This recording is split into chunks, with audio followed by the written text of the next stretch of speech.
¿Cómo están? Bienvenidas, bienvenidos al escenario del poder. Comienza Stock disponible por Vía X. Conversaciones necesarias en este Chile que se escribe día a día. Pero bien los saben, ¿no? Te lo decimos todos los miércoles. Imposible avanzar, conocer nuestro destino si antes no conocemos el poder de nuestra historia.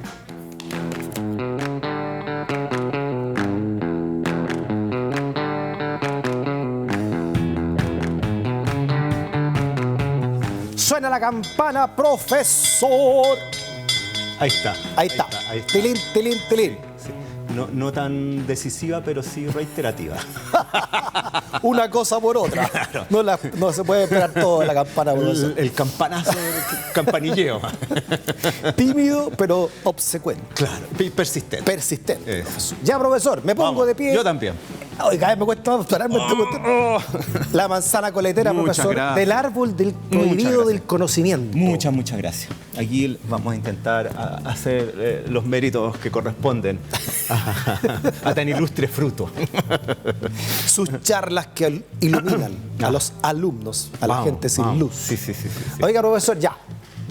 Octubre, mes de efemérides. En agosto, nosotros hicimos el natalicio de don Bernardo Higgins, Luces y Sombras de Bernardo Higgins, así se llama la pizarra. Y dijimos, bueno, cuando llegue octubre, vamos a hacer lo mismo con José Miguel Carrera, porque es imposible entender nuestra historia, sobre todo los años de la independencia, si no conocemos a los ambos, ¿no? Claro. Dos caras de una misma moneda. Sí, o sea, tratar la vida y sobre todo la acción pública de estos personajes es meterse en la historia de Chile y en particular de la independencia, ¿no? Y en la pata de los caballos. Sí, tal cual. Así, sabemos que ahí hay temas polémicos, ¿no? Sí, en la ponderación de ambos personajes y que en un momento llegaron a una rivalidad bien funesta. Entonces, oiga, y hasta el día de hoy uno se encuentra con Carrerino y O'Higginsista. Sí, aún hay tal cosa. Como ser partidario de Caín o Abel. Yo voy por Julio César, no, yo voy por Pompeyo. Por Craso. Claro. No, pero igual aquí tenemos nosotros a José Miguel Carrera, por lo que representa también, ¿no? Siempre nos acompaña aquí don José Miguel. El príncipe de los caminos. Y don José Miguel, el 15 de octubre, nos estaba adelantando una semanita a su natalicio, hubiese cumplido este 15 de octubre 240 años. Ha pasado un tiempo. Niño. Sí, pues, un buen tiempo. Él murió de 35 años. No, que 34. Qué joven que moría la gente en esa época. Sí. Ahora no murió porque quisiera. No. Ahí lo va a explicar usted, claro, las circunstancias de su muerte. Motivos, sí. Y de los hermanos, la tragedia de los hermanos. Sí, es una vida muy trágica la de estos hermanos Carrera. Muy bien, profesor. Nos adentraremos entonces en la historia de la familia Carrera, ¿no? Y su destino trágico, profesor. Si quiere, de vuelta a la pizarra. Demos vuelta a la pizarra. Y comienza la clase con el profesor Peralta. Vamos. Oiga, qué lindo el título que le puso, ¿ah? Lindo el título, pero fea la letra. Una cosa por otra. Claro. Volvemos a lo mismo de siempre. Es que le escribí un poco nervioso. Fui objeto de presiones. Es por el sino trágico. Claro. Revolución y tragedia, los hermanos Carrera, profesor. Así. Unos revolucionarios, personajes muy importantes de la historia de Chile, en particular del periodo de la independencia, y los tres hermanos Carrera, los tres hermanos hombres, porque fueron cuatro junto con doña Javiera, los tres hermanos Carrera tuvieron un final trágico. Los tres ejecutados. Así. A temprana edad. Así es. Ya, profesor, ¿con qué empezamos entonces esta vida tan interesante, ¿no? Que, como te dice, está marcada por el sino de la tragedia. Claro. Bueno, la familia, ¿no? Los orígenes familiares. Estos cuatro hermanos, hijos de un caballero Ignacio de la Carrera, ¿no? Y una señora Francisca de Paula Verdugo, conspicuos miembros de la aristocracia chilena. Ya.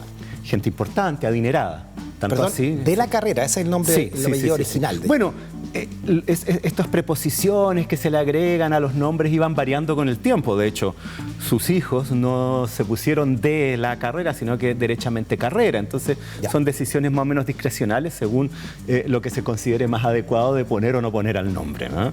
Pero sí son hijos de don Ignacio. Y don Ignacio fue un personaje muy importante de las primeras etapas del proceso de independencia.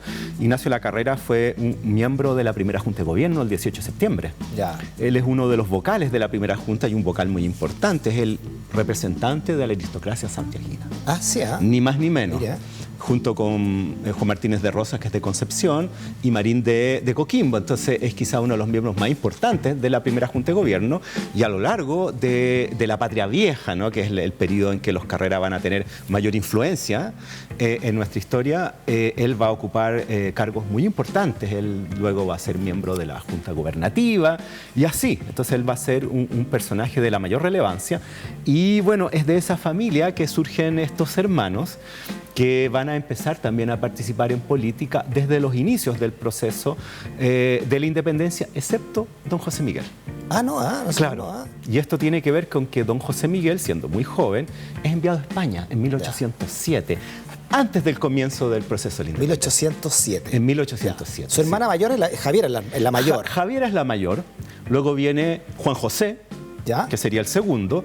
Luego José Miguel, que es el del medio, que lo que dice la tradición y el psicoanálisis siempre es el ignorado, ¿no? El del medio. Al que no le hacen caso, al que nadie toma en cuenta. Y el menor, ¿no? El conchito, digamos, es Luis Carrera. Ese es el orden de los hermanos según edad. Entonces, Perfecto. doña Javiera es la mayor y Luis el menor. Ya, y era José Miguel, no fue enviado a Europa por casualidad, ¿no? No. No porque sea el hijo al medio, digamos. No. Ya. Él es enviado a Europa, yo diría que por dos motivos. Uno que tiene que ver con un problema que él enfrenta cuando es un adolescente, a los 18 y 19 años, que se involucra en un litigio judicial, ¿no?, por un asunto de un robo de animales en la hacienda familiar, en la zona de Milipilla, de Talagante, y él va con otros sujetos a recuperar estos animales y va a Talagante, que en esa época era un pueblo de indios, que era una institución que existía en la época colonial, que eran poblaciones con una mayoritaria población de indígenas y que tenía una legislación particular. Bueno, y en la búsqueda de estos animales, él tiene un encuentro con un indígena chileno, un señor de apellido Plasencia, Estanislao Plasencia, a quien él acusa del robo de estos animales, y hay ahí un enfrentamiento, y esta persona resulta herida, él y uno de sus hijos. En consecuencia empieza un litigio judicial en el cual José Miguel Carrera alega, siendo un joven, de que él iba a hacer justicia porque le habían sido robados estos animales, mientras que el protector de indios, que era esta institución que existía en esa época, acusa a José Miguel Carrera de haber agredido a estas personas sin motivo, y sobre todo la acusación más grave es de haberse tomado la justicia por sus manos, ¿no? Entonces ahí va a haber un proceso judicial muy complejo, en el cual se va a ver involucrado José Miguel Carrera. Ahora lo que él hace era lo que solían hacer las familias de rango en la época. O sea, en el fondo de los Carrera tenían cepo donde se encerraban a los sujetos que eran acusados de alguna tropelía. O sea, no es tan raro que él, entre comillas, tomara la justicia en sus manos. La cosa es que este juicio se va a prolongar por un par de años. Finalmente él va a tener que hacer algunos pagos para los deudos de este indígena que va a fallecer. Y este proceso se va a alargar hasta 1806, y el año 1807 don Ignacio La Carrera decide enviar a su hijo a España. Un poco para sacarlo de toda esta situación de la cual finalmente igual había librado, y también para enderezarlo, por decirlo de algún modo. Sí, porque ¿no? también dicen algunos historiadores, si usted está de acuerdo, profesor, que tenía como líos amorosos también don José Miguel. Era Mira, como a él medio picaflor. A él lo calificaban, y este era un término de la época, de ser un, comillas, calavera. Calavera. Y eso quiere decir un joven, digamos, un poco atravilario, ¿no? Así como que andaba metiéndose en problemas, líos amorosos, un tipo voluntarioso, ¿no? Entonces, al parecer, es enviado a España para enredarlo, ¿no? Y no a cualquier cosa, sino que lo envían a España para que sea formado militarmente. Aquí en Chile tenía un cargo de teniente de milicias, pero era un cargo casi honorífico, ¿no? Las familias de rango les daban rangos militares para involucrarlas dentro del gobierno, digamos, de la monarquía. Ignacio La Carrera era coronel de milicias sin haber tomado un sable en su vida. Entonces él se va a España el año 1807, y el año 1808 lo pilla, siendo parte del ejército español de la monarquía, o sea, él sirvió bajo las banderas del rey de España, la invasión napoleónica. Y él va a combatir bajo las banderas españolas en contra de los franceses. Que invadían España. Claro, que invaden España, todo ese enredo que hay, ¿no? Durante la invasión napoleónica, que Pepe Botella y todo esto. Entonces él es parte de los ejércitos que resisten la invasión francesa, y él va a combatir en una serie de batallas. De hecho, en una de ellas él va a ser herido y va a ser ascendido por méritos en combate por valor al rango de sargento mayor, que era un rango no menor. Entonces, se podría decir que José Miguel Carrera en España efectivamente tiene un comportamiento ejemplar, ¿no? Ahí está don Fernando VII, el rey cautivo. Claro, ahí se está luchando, ¿cierto?, por la restitución de Fernando al trono, que había sido usurpado por Napoleón y por su hermano. Entonces, disculpe, estamos hablando de que tiene 21 años aquí, más o menos. Es muy joven, o sea, joven, él nace en 1785, se va a los 21, 22 años a España y entra en la guerra rápidamente. Imagínese. Rápidamente, entonces él es muy joven, sí, así es.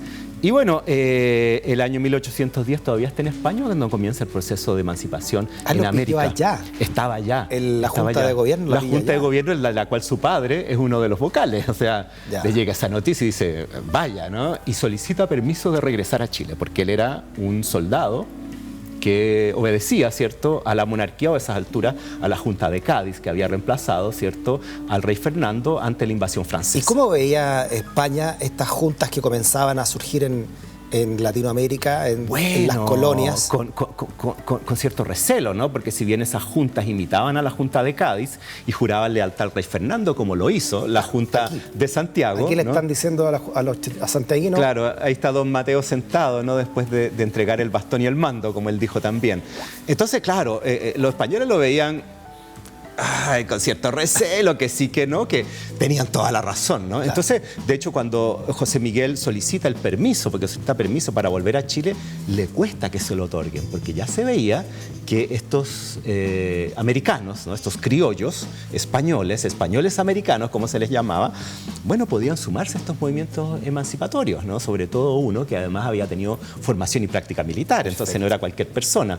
Sin embargo, finalmente le otorgan el permiso para viajar a Chile y llega a Chile a mediados de 1811, en julio de 1811, poquito después de que se ha instalado el primer Congreso Nacional.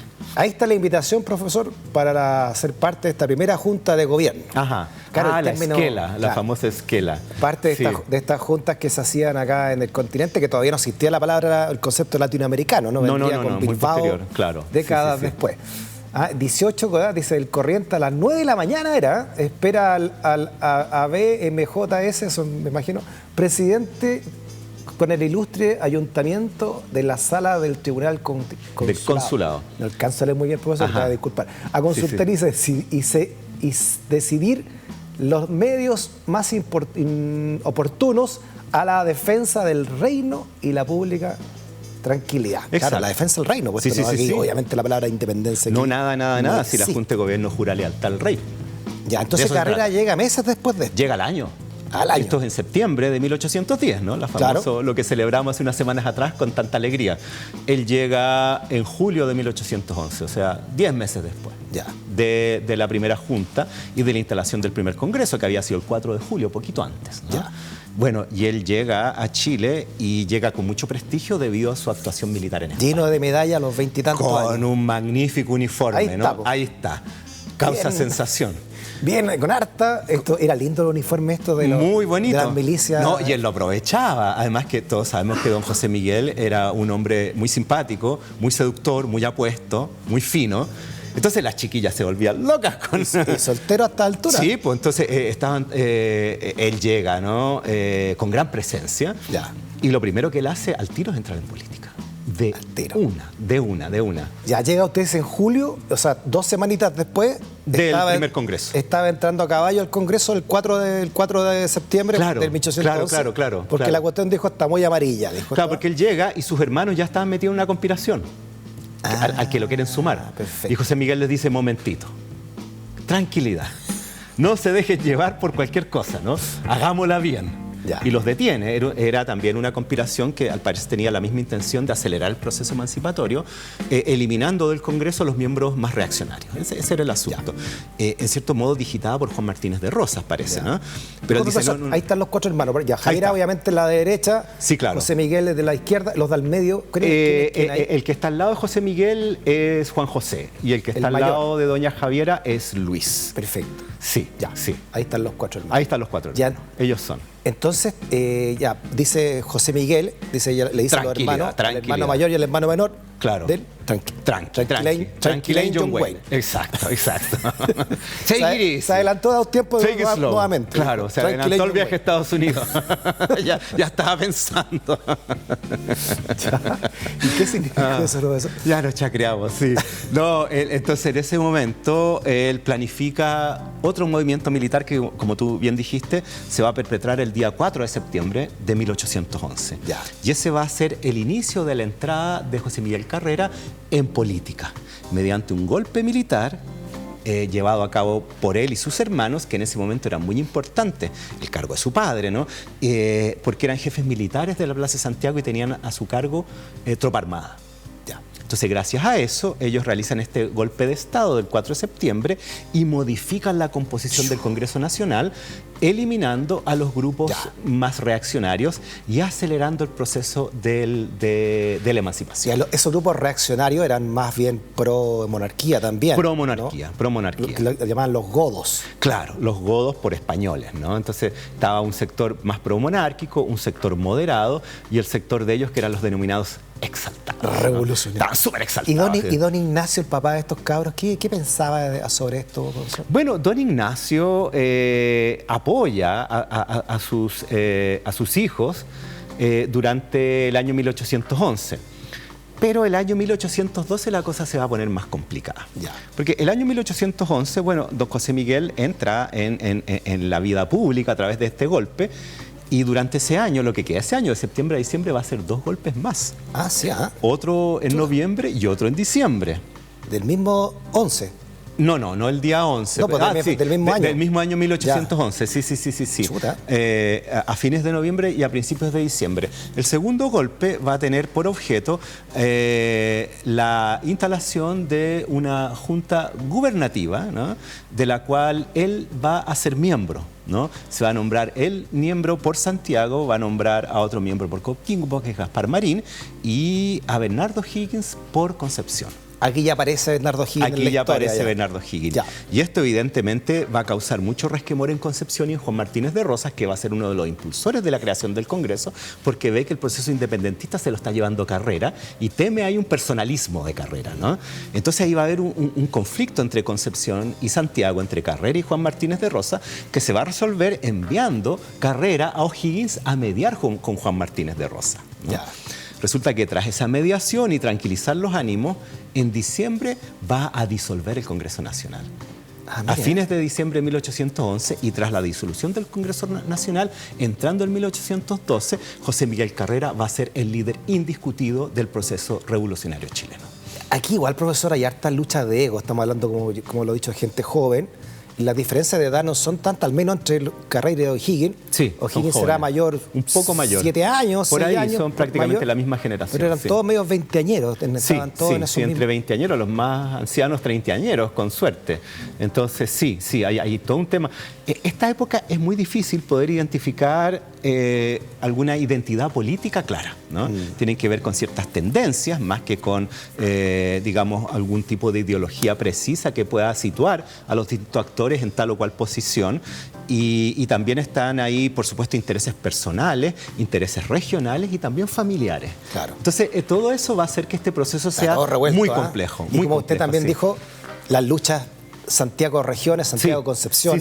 Y luego sería ya Santiago Copiapó, ya mucho más adelante. Claro, mucho más adelante. De hecho, tras estos golpes, Juan Martínez de Rosas va a quedar muy desprestigiado en Concepción, porque va a parecer como que Carrera lo ha derrotado, y eso va a ser el fin del predominio político de Martínez de Rosas, y va a hacer que Concepción y luego Valdivia tengan simpatías más hacia la causa realista. Entonces va a haber consecuencias de estos golpes que van a ser bien complejos. Entonces, 1812, o sea, ni siquiera un año después que llegara de vuelta de España, ya el poder total lo tenía Carrera. A los 6 meses. Mire. O menos, desde septiembre. ¿Y qué pasó? ¿Qué hizo con ese poder? Bueno, el año 1812 es el gran año de los hermanos Carrera, porque ese año va a llevar adelante sus iniciativas públicas más importantes en el contexto de la construcción de la patria, ¿no? Obras importantísimas. Por ejemplo, el año 12 se instaura por Carrera el Instituto Nacional, ¿no? Como centro de formación. Se crea la Biblioteca Nacional. Que se inaugura el 13, digamos, el año siguiente, 1813. Otra cosa importantísima, en febrero de 1812, la publicación de la Aurora de Chile, ¿no? Y la traía a fines del año anterior de la primera imprenta a Chile, no había otra. Mire qué importante eso. Importantísimo, importantísimo. Eso lo traía, yo creo, de Europa, ¿no? Carrera, la importancia de la prensa. Así es. Bueno, José Miguel Carrera tuvo a lo largo de toda su vida pública una altísima conciencia de la importancia de las letras, ¿no? de la documentación en el proceso de emancipación. Por esto la creación del Instituto Nacional, de la Biblioteca y de la Aurora. Claro, no es casualidad. No es casualidad, y tiene que ver también con la conformación de la conciencia republicana y patriótica entre los chilenos. La emancipación de las ideas. Exacto. Que todos estos discursos eran muy de la ilustración europea, ¿no? Claro. Todos estos caros tenían esa mirada también, ¿no? Bueno, todos ellos, o la gran mayoría, habían pasado por Europa. Carrera en España y O'Higgins en Inglaterra. Claro. Entonces todos vienen, por decirlo, con posgrado, ¿no? Vienen con formación y con la influencia de estas nuevas ideas y de sujetos, ¿no? Que estaban en esa agenda. Entonces todos ellos llegan con esa experiencia y acá son recibidos digamos, con mucho interés, claro, porque eran pocos los que tenían ese nivel, ¿no? Sí, claro. Mira, aquí profesor, la Aurora de Chile, su primer número. Diario ministerial y político. Claro, jueves 13 de febrero. Es el primer número, sí. El editor es don Camilo Enríquez. Mira. Traído de Estados Unidos la imprenta y sus tipógrafos. Y además la necesidad de tener un reglamento propio, que también era un gran, más que símbolo de emancipación, claro, ¿no? El reglamento de 1812. Sí, el reglamento provisorio de 1812. Y eso tiene que ver con lo siguiente. Resulta que a lo largo del año 1812, que es la época, yo diría, como más prolífica, más fecunda de la acción política de los hermanos Carrera, en particular de José Miguel, empiezan a producirse pugnas al interior de la familia Carrera y de los hermanos, en particular entre José Miguel y Juan José. Ya. ¿Y cuál era el problema? El mayor. Era el mayor. El mayor y el que venía, el de al medio. Entonces Juan José empieza a ver con mucho recelo y ya luego con franca envidia la preponderancia de su hermano chico.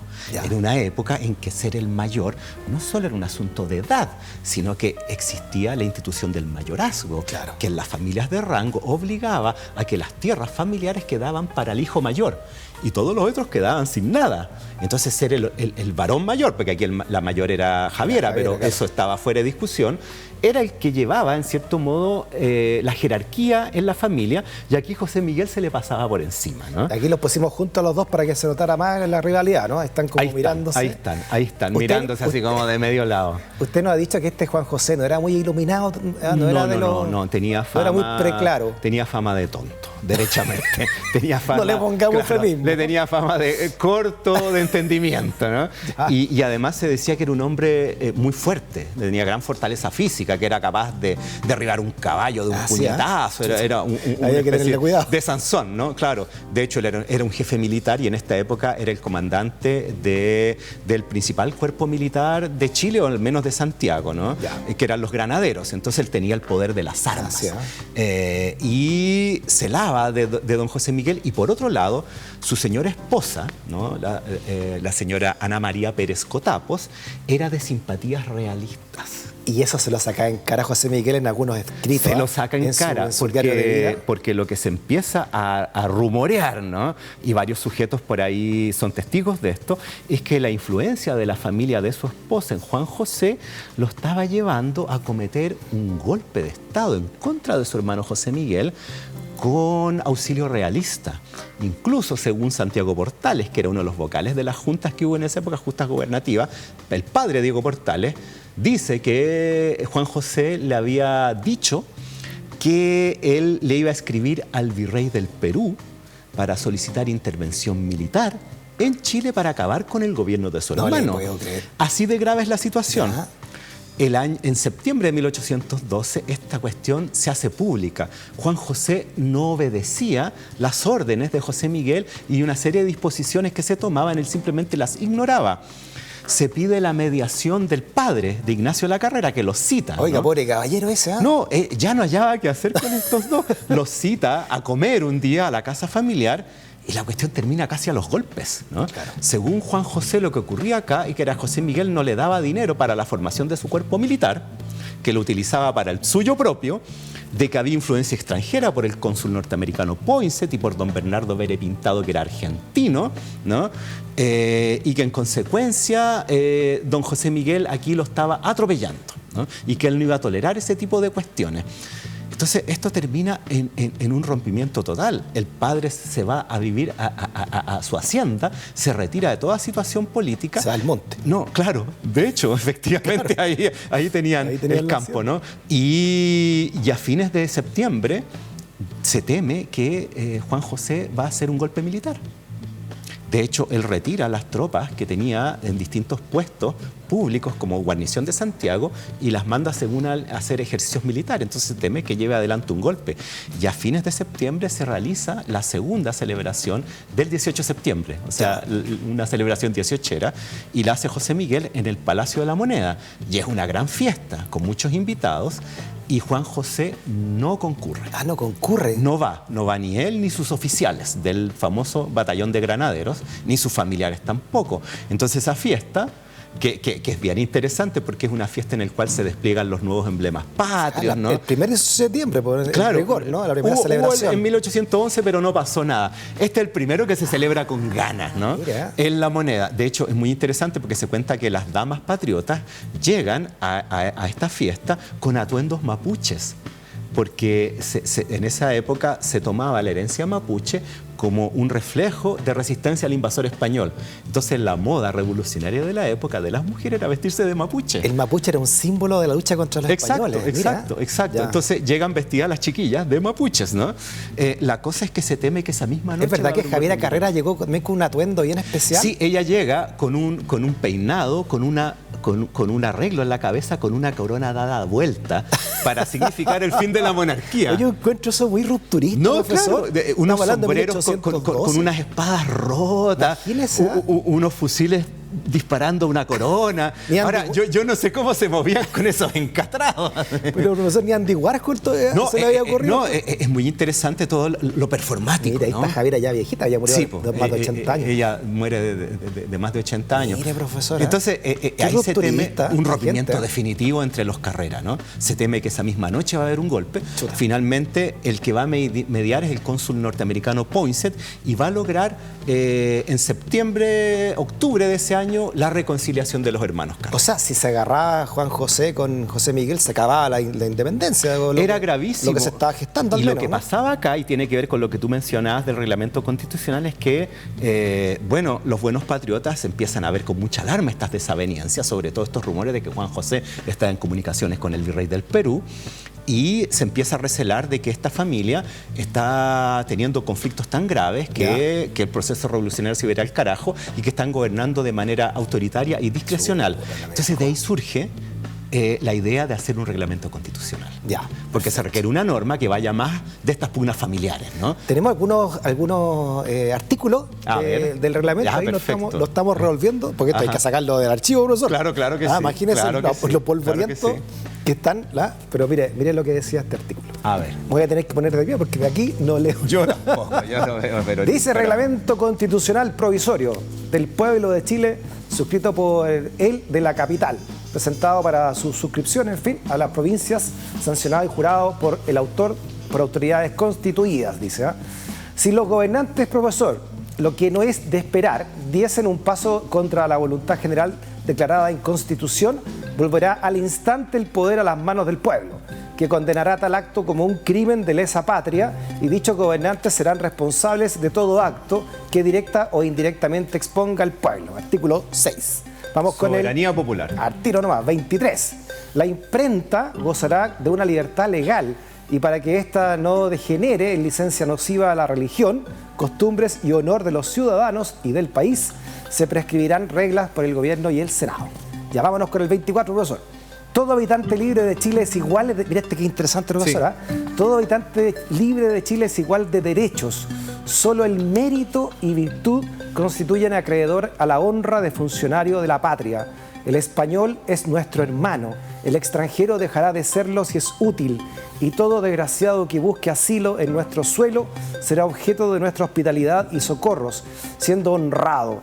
A nadie se impedirá venir al país, ni retirarse cuando guste con sus propiedades. Esto es muy vanguardista, profesora. Este último artículo 24, esto es un Estado moderno ya. Esto es un reglamento constitucional provisorio, por lo breve, ¿no? Ya una norma constitucional que luego debiera desarrollarse con mayor detalle. Y tiene cosas re interesantes. Por ejemplo, ahí participa en su redacción Camilo Enríquez, Manuel de Salas, Carrera, por supuesto, y también el cónsul Poinsett. Incluso se dice que puede haber participado hasta cierto punto Manuel Rodríguez, que fue secretario de José Miguel Carrera en este periodo, y que fueron compañeros de curso en el Colegio Carolino, que era el colegio pituco de la época, ¿no?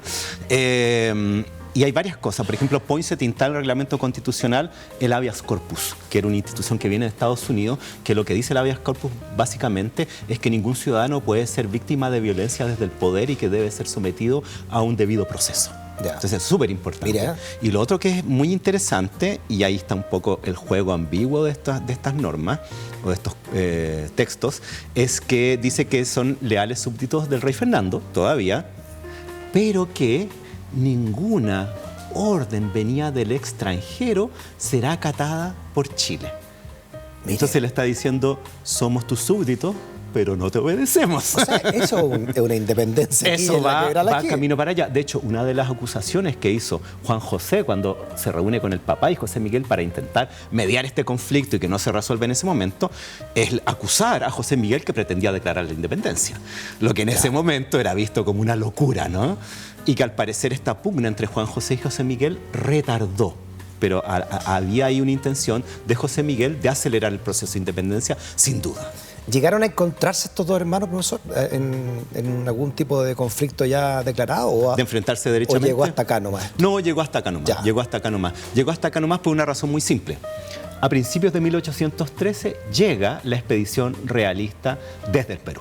Y ahí dijeron ya... Entonces ya basta, ¿no? Basta acá de conflictos y el año 1813 empieza la guerra. Perfecto. Y eso unió, por supuesto, a todos bajo la misma bandera, ¿no? Exacto. Entonces el año 1813 es un año de guerra, ¿no? Aquí ya teníamos escudo que le mostramos recién y teníamos bandera ya, ¿no? La bandera carrerina, pues la amarillo, azul y blanco, sí. De hecho, para esta ceremonia de festejo del 18 en La Moneda se utilizan esos emblemas. Ya, o sea, en septiembre de 1812 ya teníamos bandera y escudo. De hecho, se habían estrenado el 4 de julio de 1812 para el festejo de la independencia norteamericana, que el cónsul Poinsett había invitado a todos los patriotas y se había amanecido la ciudad de Santiago con los emblemas patrios carrerinos enlazados con la bandera de Estados Unidos. ¿El 4 de julio? El 4 de julio. El mismo día que se abrió el Congreso también. Exacto, o sea, se cumplía un año del Congreso, que ya había sido cerrado, ¿no? Claro. A machote, y también de la independencia americana. Y ahí se estrenan, digamos, estos emblemas. De hecho, una de las cuestiones importantes de Carrera y que luego va a ser importante también en su vida posterior, es el vínculo de José Miguel Carrera con el gobierno norteamericano, con los Estados Unidos. Yo encuentro que la bandera es muy linda, ¿eh? Y el escudo, profesor, ¿cómo lo explicaría usted, ¿no? La presencia acá indígena, usted lo ha visto, mujeres también, ¿no? Sí. A torso desnudo incluso. Sí. Y dice aut concilio por el consejo o por la espada. Eso vendría a ser un poco lo que ahora lo que después sería por la razón a la fuerza. Y arriba post tenebris. Eso lo encuentro maravilloso. Tras las tinieblas la luz. Sí. Claro. Sí. Está buena esa. Daba nombre de banda. Daba nombre de banda. Y la estrella de 5 puntas también. Exacto. La estrella de Arauco, la columna de la libertad y la pareja de indígenas de Mapuche, que tiene que ver con lo que conversábamos hace un poquito rato, que la herencia mapuche en particular, lo que viene de la Araucana en cuanto a la resistencia heroica del pueblo mapuche a la invasión española, va a ser utilizada como un argumento para, digamos, instalar estas nuevas ideas de independencia. Sí. Entonces seríamos herederos de aquello. Por eso el segundo periódico chileno se va a llamar El Monitor Araucano. Por eso la logia conspirativa se va a llamar Logia Lautaro.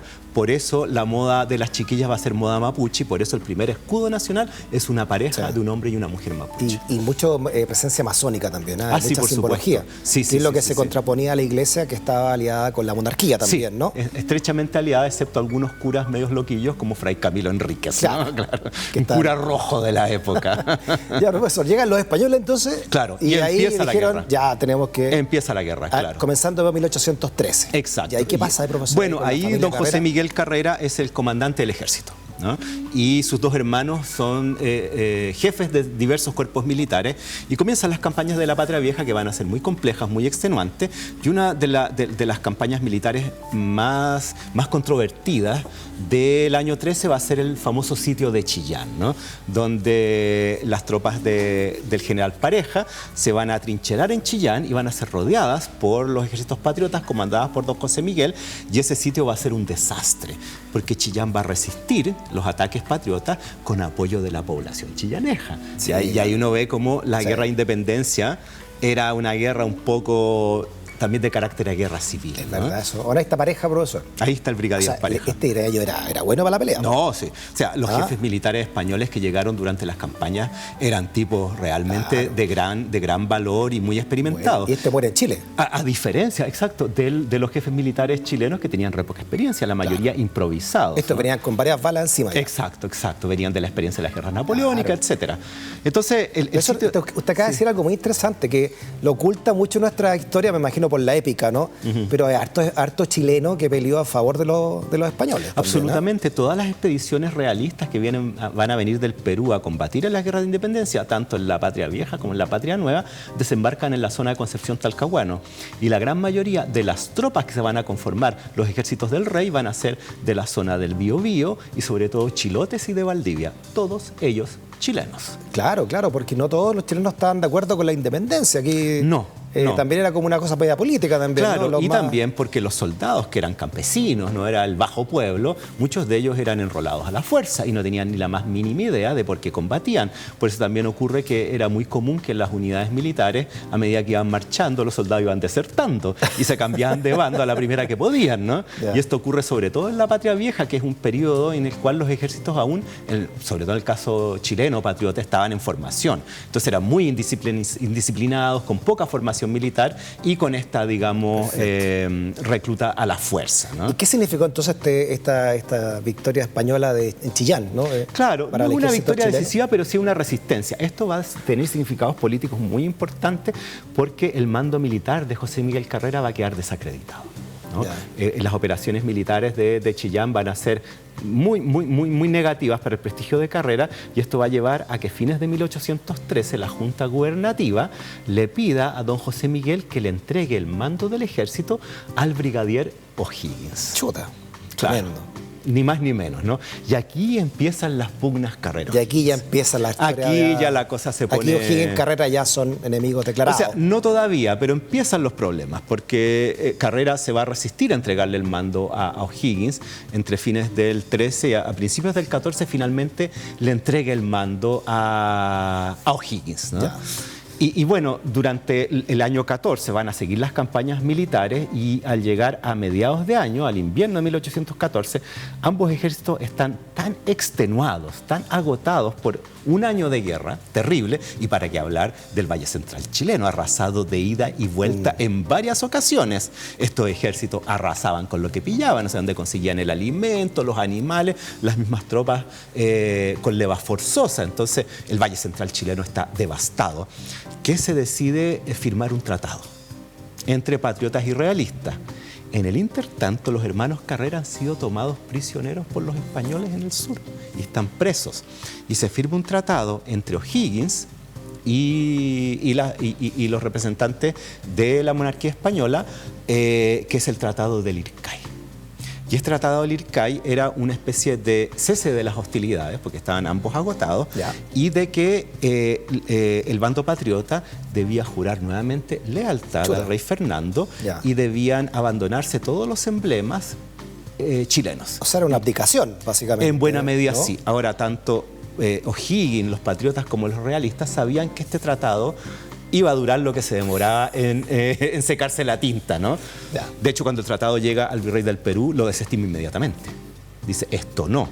Ahora, ¿qué pasa con José Miguel Carrera o con los hermanos Carrera? Se fugan de su prisión, enterados de que este tratado es repudiado por la mayoría de los patriotas, se van a Santiago, y los hermanos Carrera hacen un nuevo golpe de Estado. Ya, aquí ya está en la buena entonces José Miguel con Juan José. Sí, ya están en la buena todo este rato. Para llegar al exilio, profesor, para que alcancemos Sí. este toma de poder nuevo, ¿significó entonces qué?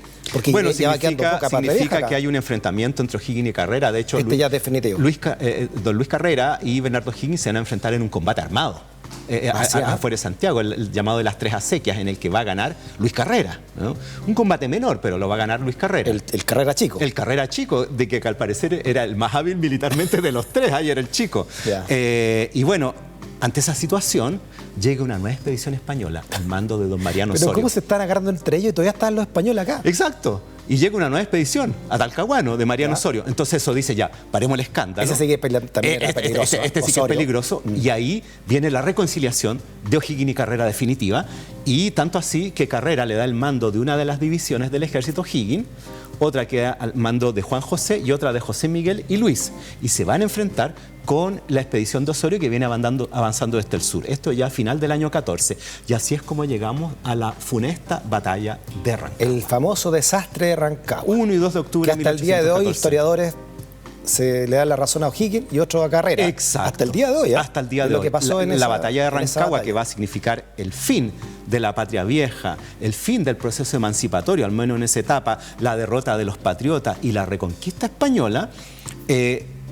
Bernardo O'Higgins va a acusar a José Miguel Carrera de que resistiendo en Rancagua por 2 días, o sea, un día completo, una noche y al día siguiente, cuando viene la tropa de don José Miguel bajando desde Santiago hacia Rancagua, ellos lo ven llegar y dicen, bueno, nos salvamos, vienen los refuerzos. Sin embargo, las tropas de don José Miguel se van a retirar y no van a ir al rescate de las tropas que están en el interior de Rancagua. Se quedan en Angostura de Paine. Se quedan en Angostura de Paine. Entonces ahí O'Higgins y Juan José, que también está atrapado al interior de Rancagua, con las últimas tropas que les quedan, logran romper el cerco y irse hacia Santiago. Y ese va a ser el rompimiento definitivo entre O'Higgins y Carrera, porque O'Higgins va a culpar a Carrera de la pérdida de Chile, mientras que Carrera va a decir que no, que el culpable es O'Higgins, porque cómo se le ocurre atrincherarse en Rancagua, que debían atrincherarse en Paine. Que una torpeza una torpeza estratégica, ¿no? O'Higgins le dice que eso no es efectivo, que podrían haber rodeado Paine. En fin, la cosa es que tras ese desastre comienza el exilio patriota en Argentina. ¿Qué pasó en ese exilio y cómo se termina entonces la tragedia y el desenlace trágico, ¿no?, de los hermanos Carrera? Hacemos una pausa, profesor. Hagamos una pausa. Suena la campana. Un recreo cortito, no te quedes dormido. Sé que es tarde, pero no te quedes dormido. Para ver el desenlace entonces de la familia Carrera. Vamos y volvemos. Ya. Tenemos exiliados los hermanos Carrera, profesor. Exiliado. Después del desastre de Rancagua. Carrera y O'Higgins no pueden estar más enemistados, ¿no? Se culpan del desastre de Rancagua y de la pérdida de Chile. En este pueblo no cabemos los dos. Así es. Y bueno, y no cabemos los tres porque estaba San Martín también. No, ese era más grande. Mendoza. Claro, y San Martín ve llegar a este tremendo conflicto. ¿Y qué hago con esto? Y ve que Carrera está exigiendo mantener el mando de la tropa que trae desde Chile y también la jefatura del gobierno de Chile. Y San Martín le dice, pero ¿cómo va a mandar tropas si aquí la autoridad soy yo? Si esto es de Argentina, esto es Cuyo. San Martín, profesor. Claro, y por otro lado, ¿de qué gobierno me habla si ya no tiene ni país, ¿no? Y hay una pugna ahí entre San Martín y Carrera que finalmente se va a resolver con que Carrera va a arrestar. Perdón, San Martín va a arrestar a los hermanos Carrera, les va a arrebatar a su tropa, a las que le va a decir, si ustedes quieren se unen a mí, o hasta aquí nomás llegaron, y la mayoría de la tropa se va a unir al ejército. Aquí el jefe soy yo, dijo. Aquí el jefe soy yo. Y en consecuencia, Carrera se va a ir a Buenos Aires, los hermanos Carrera se van a ir a Buenos Aires. Y en Buenos Aires él va a intentar influir en el gobierno argentino para que colaboren en que él sea el jefe que vuelva a Chile a luchar contra los realistas. Pero eso está revolviendo el gallinero de los argentinos. Carrera, exactamente. Lo que pasa es que en Argentina además va a haber una situación política muy caótica con diversos bandos. Y Carrera se va a aprovechar de aquello para intentar ganar apoyo para volver a Chile y superar en esta ocasión no solo a los realistas. ¿Y los argentinos no son desordenados los argentinos políticos? No, para nada. No, para nada. No sale de haber costado harto, Carrera. No, las guerras civiles argentinas en ese periodo fueron muy complejas y muy sangrientas. Oiga, y San Martín dijo, O'Higgins es más dócil, me quedo con este cabro mejor. Así es. Entonces él se queda con O'Higgins organizando el ejército de los Andes durante el año 1815-1816. ¿Qué hace Carrera al ver que no tiene posibilidades en Argentina? A fines de 1815 decide irse a Estados Unidos a buscar ayuda militar porque tenía vínculos con los Estados Unidos. el famoso Consul Poinsett, y él va a estar un año en Estados Unidos. Y su viaje es extraordinario porque él ni siquiera sabía hablar inglés. De hecho, en el viaje aprende el inglés. Y va a estar durante todo el año 16 en Estados Unidos consiguiendo tropas. Y va a conseguir un ejército, lo cual es insólito de su capacidad.